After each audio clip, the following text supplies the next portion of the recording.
swept the nation like a virulent flu bug. But was it a bit of midsummer madness or the start of something big?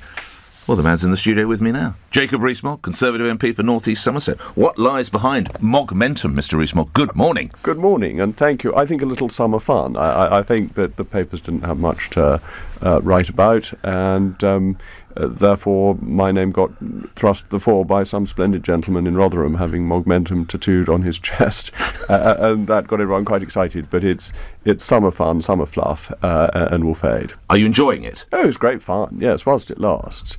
And of course it gives me the opportunity to come on programmes like this, and we will discuss political views and Brexit and things like that. And it helps give a platform for the arguments that I want to make. And you'll take listeners' calls, and we'll come to those in just a second. Yes, indeed, we'll come to those in just a second, Mr. So, but where do your political ambitions lie? Do you want to one day be leader of the Conservative Party? No, I have no wish to become the leader of the Conservative Party. I'm fully supporting Mrs. May. I think it's extremely important that we have the same leadership for this period in our country's history, that to make sure we get through Brexit properly and then go beyond that, so that we can get the benefits of Brexit, which will be freer trade, lower prices in the shops, will be control of our own borders and of our own regulations, and we need stability to get there. So I'm completely backing Mrs. May, and no one serious thinks that I am a credible candidate. So I would be either normally... Ever? Or currently? Well, you're a serious person. You don't think I would ever be a serious candidate. Well, never mind what I think. So I don't know that if you told me Boris was going to be Foreign Secretary, I might have laughed at that idea. But you're representative of serious and not unfriendly commentators. And I think that's the right view. I share that view. OK. You mentioned control of our borders once we're in a post-Brexit Britain. There does seem to be a degree of concern, doubt, trepidation about how they will actually be put into place. Do you have an idea? I'm concerned about the efficiency of the Home Office to take control of our borders, that if you look at figures on deportations, there are a number of people waiting deportation, that it doesn't seem to be an efficient and smooth process. There were complaints over the summer about some delays for people getting back into the country. The target for UK citizens getting back into the country is there shouldn't be any more than a 25-minute wait. Well, Tesco's does a good deal better in getting people through their queues. And I think the basic level of service that is provided is not good enough. And I find that some constituents have dealings with the Home Office in relation to immigration office policies is not as good as it ought to be. So my concern is not that we can't come up with a wonderful policy, which I think is pretty easy, but whether we can implement it. And I think that's going to be a real challenge for the government. Let's go to some of the calls. That's what you're here for. Mr. Rees-Mogg, first up is Gary in Glasgow, and you're through to Jacob Rees-Mogg. Go ahead, Gary. Yeah, good morning, Jacob. Good morning. Can I ask you, do you support the return of secular schools that were replaced in the 19th century by what is now an explosion of various publicly funded faith schools promoting a range of religious beliefs that can't all be true, can they, Jacob? Well, I believe that parents should have choice about where they send their children to school. I think that's important. I think parents make much better choices for their children than bureaucrats in Whitehall do, and that if parents want a religious education for their children, that is something they ought to be allowed to choose. I'd also note that some religious schools, particularly the Anglican and the Catholic schools, get some of the best results of any schools in the country, and that is something which we should be pleased about. Well, all parents want good schools, but have we got to fund special busing of pupils to non-religious schools because there isn't a non-religious school in their area? Well, in North East Somerset, they the council used to fund taking children to the religious school of their choice, and they stopped doing that. So the issue of busing is a matter for local councils, and they have different policies across the country. So overall in faith schools, Mr. Rees-Mogg, you support the idea? I support the idea of faith schools. Even though we've had some issues in cities such as Birmingham, where Islamic schools have become a little detached from the mainstream curriculum? That is a matter of regulation, of inspection, of ensuring that things are done within the normal laws of the land and within the guidelines set down by the Department of Education. But to get rid of the enormously high-achieving Church of England and Catholic schools, and indeed Jewish schools, yes, because there are some schools that are go a bit further than perhaps is proper, is completely the wrong way around. You want to deal with the problem, not schools that are doing well. But, I mean, you benefited from a great education and from informed parents, and that's fantastic. But in some instances, how healthy is it that a group of Jewish children only grew up with other Jewish children, or Catholic children, or Muslim children? How healthy is that in some inner city areas? Well, isn't it for their parents to decide? Surely we sitting in here just off Leicester Square should not be deciding how parents bring up their children. Are all parents responsible enough to make those decisions? Oh, come on. Once you start saying the state can be more responsible than the individual, where do you draw the line? I mean, this is what's going on in Scotland, where they want to have a state-appointed person for every child in Scotland. That's the SNP's policy. And that seems to me deeply sinister.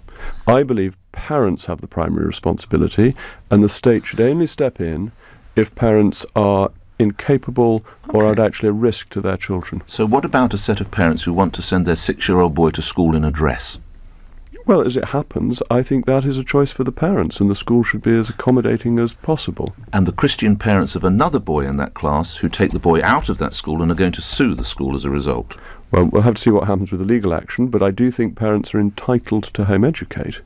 That can be very successful, and I think is a sensible right to allow parents to have. So both sets of parents are ineffectively... I mean, you would devolve a lot of power to the parents. I would indeed. I don't know the details of that case. Well, as broadly as I say, a 6-year-old boy goes to school in a dress sometimes, so a set of parents with a deep faith say, sorry, that's not for us, we're going to sue. I've read about the case, but with so many of these things, until you know all the details, it can be difficult to pass judgment from afar. But I think that's why parents are so much more likely to know better than I can know on their behalf. We've all tuned into your family. We all know about your children, and congratulations. Thank you. But you wouldn't have a problem if, I think it's 5 boys and 1 girl from memory. Right. Yes, if a pupil at one of your children's classes started dressing in the other gender. Wouldn't bother you at all? I doubt I'd notice, to be perfectly honest.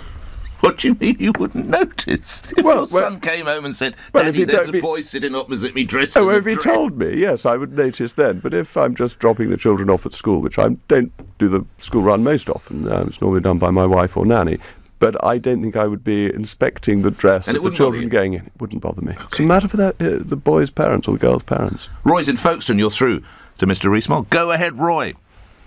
Good morning, sir. Hello, good morning. I'm a retired Royal Air Force veteran of 32 years. So God bless you, sir. Well, thank you for your service to the country. Well, 32 years at various dangerous places, and history tells me we've had trouble with the Spanish Armada. Well, we won't go that far back. Can I move you to your actual question? I think it's about Europe, is it? Is that right, Roy?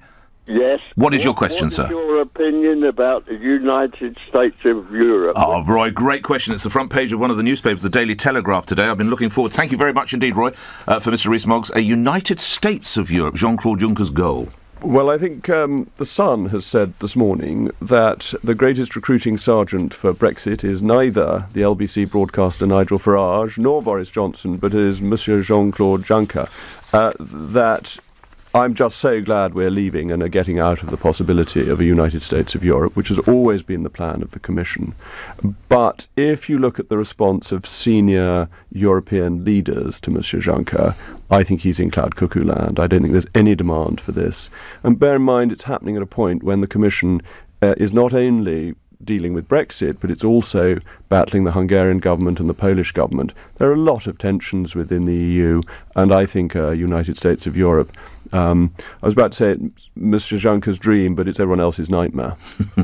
How is Brexit going, though? Some people would point to the value of the pound falling against the euro and the dollar, consumer confidence falling, problems with housing, various other issues, all fuelled by Brexit. What is the reality? Well, the Treasury, just before the vote, said that if we voted to leave, just voted to leave, didn't leave, there would be an immediate rise in unemployment and sharp economic downturn. None of this has happened. If you heard Sir James Dyson on the radio earlier today, which you wouldn't have done because he was on a competitor channel, if you confessed to such things existing, he was so positive about how his business is doing. Some businesses that for other reasons have not been doing well like to blame Brexit, but that's actually an excuse of poor management. You mentioned some of the Remain campaign. One of the key architects of the Remain campaign was George Osborne. He's been accused, as you're probably aware, this is on the front page of The Times, of extraordinary attack. Now, we know that he's referred to Mrs May, or likened her to the living dead in a second-rate horror film, or a dead woman walking. He's now, apparently, told colleagues at the Evening Standard he won't rest until she, Mrs May, quotes, was chopped up in bags in my freezer. I hadn't seen that. The sadness of George Osborne is that he is a formidably able man. He served it with distinction as Chancellor of the Exchequer, and he has decided since leaving Parliament to emulate a rather less successful Edward Heath. And I think this type of bitterness and bile ends up making the person who has that bitterness and bile feel resentful and sad, and it's no effect on broader politics, that his firepower diminishes with every bitter outburst. And for so able a man, that is something we should be sad about rather than particularly condemn. Had he stayed as an MP, he could have been leader of the party, couldn't he? That's probably one of the reasons he's so upset now. And as a newspaper editor, and many listeners might not know this, but you're the son of a famous newspaper editor and hugely successful. Your dad used to edit the Times, and for a number of years. How healthy is it that an editor bears a grudge such as this? Well, it provides some entertainment in the Evening Standard for the political class who find it all quite amusing. I think it's the Evening Standard. It is a local paper. It's not a national paper. I think if it doesn't like Mrs May for bilious reasons, its impact will diminish. Do you read the Standard? Very rarely, actually. Paul's in Bow. Paul, you're through to Jacob Rees-Mogg. Go ahead, Paul. Yeah, good morning. Given that it's gone on record that you don't want to be a future Prime Minister, if you was offered a top cabinet job, what would it be in a future Conservative government? Well, the thing is, that's not going to happen either. There was a wonderful interview done by Ian Dale of this station with Mrs May, the Prime Minister, and she was asked if she would make me a cabinet minister, and I think she laughed for the longest amount of time she's laughed since the general election. So I was delighted to bring some happiness and joy to our distinguished Prime Minister, but that's how seriously she takes it. So if Paul was to press you, you're just not going to go venture down that path? It's not going to happen, and I think it. Look, I love being an MP for North East Somerset. Somerset is of tremendous importance to me as a county. I'm desperately sentimental about Somerset, but it is a wonderful place to represent, an honour to represent 70,000 voters of North East Somerset. Why did you want to have its own time zone? Oh, that was a joke. Oh, it was? Oh, right. But it's very dangerous to tell jokes in politics. Thanks, Paul. Carl in Tamworth, you're through to Jacob Rees-Mogg. Go ahead, Carl. Morning. Hi there, Jacob. Hello. Hi there. Is there anything within Article 50 or any of the treaties, for that matter, that specifically state the UK has to financially meet a final settlement figure when leaving? Your question is of great importance because the answer is no. If we leave under Article 50 without a deal, under UK, EU and international law, we owe no money at all, not a brass farthing. And there was an excellent House of Lords report in March this year that went through the whole legal situation with great clarity, and nobody has disputed this. So you, sir, are absolutely right. If we leave without a deal, we don't owe anything. Carl, a quick response to that? Yeah, that's what I suspected, to be perfectly honest with you. Can I ask another quick question? Of course. Go ahead, because it allows Mr. Rees-Mogg to have a sip of tea or coffee, whichever is his preference, and that's quite right. Coffee. Coffee. OK, so go ahead, Carl, ask your question. OK, secondly, once all EU law and regulatory powers are transferred back into Parliament or under UK control, let's say, wouldn't it be far more beneficial for the UK to negotiate Brexit from within WTO and not as a member of the EU?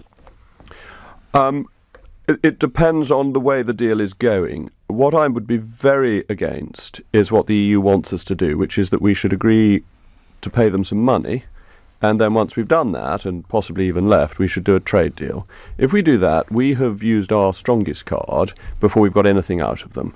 So any deal, I think, has to be comprehensive, but if we leave and pay no money, then our position to negotiate a free trade deal is good, because we import so much more from them than they do from us. Carl, thank you. Another question. David in Norwich, you're through to Jacob Rees-Mogg. Go ahead, David. Morning, sir.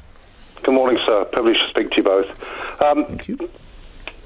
Question really, the mass of the silent majority in this country would ask, what would be your views still on the radical Islamification that's spreading across Europe and into the UK, and what we should actually do here in the UK to actually deal with it?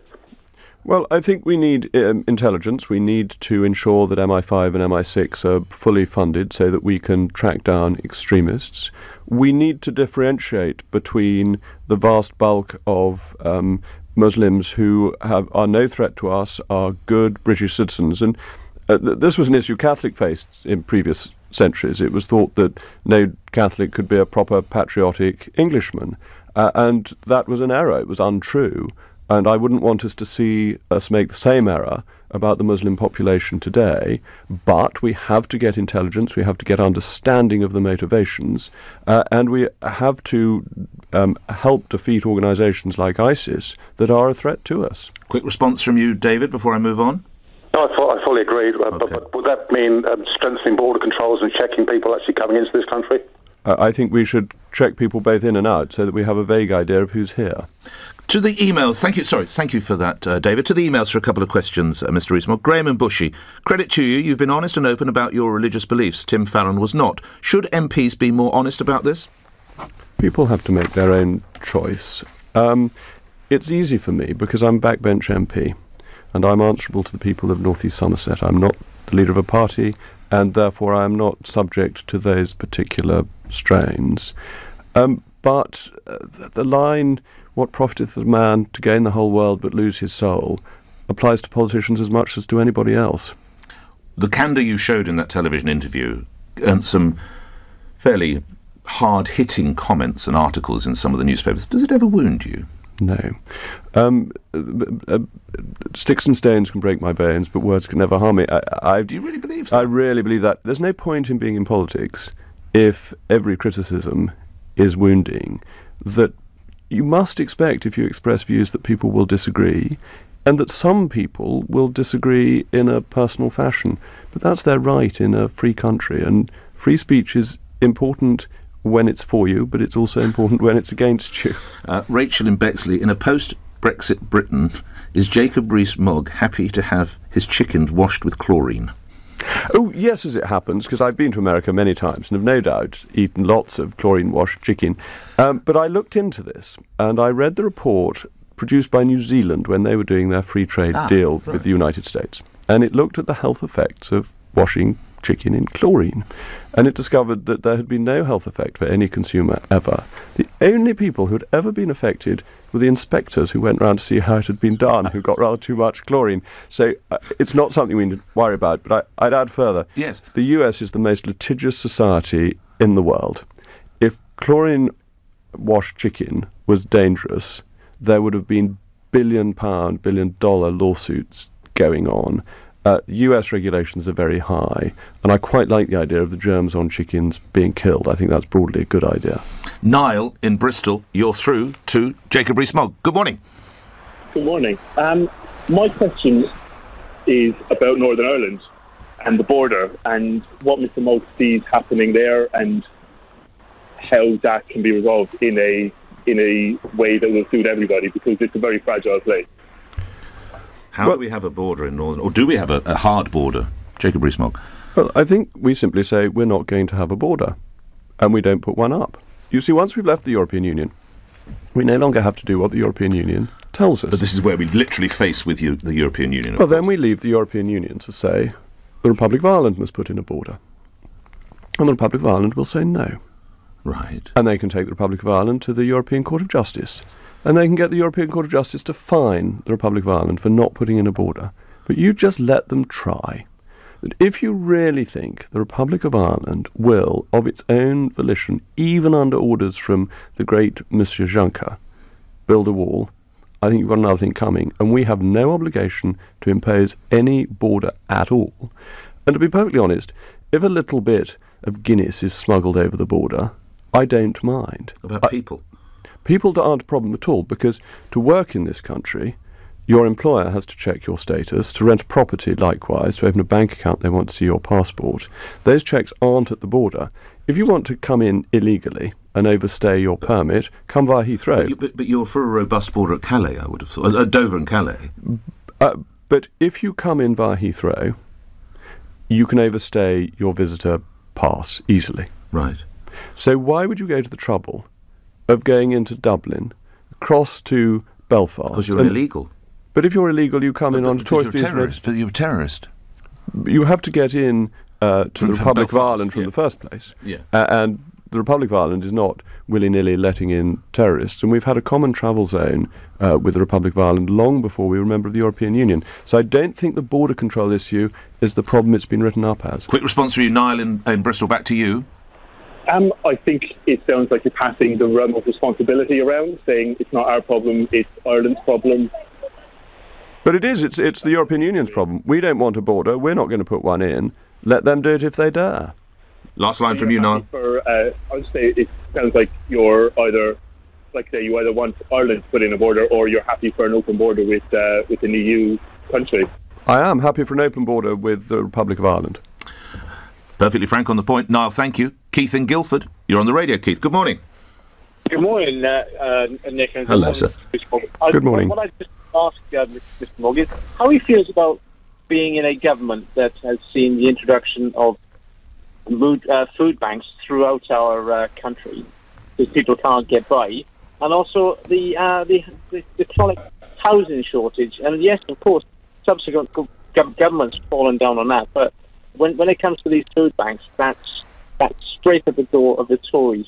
And say the children now work in this country, not in Africa. When I grew up, they were working in Africa.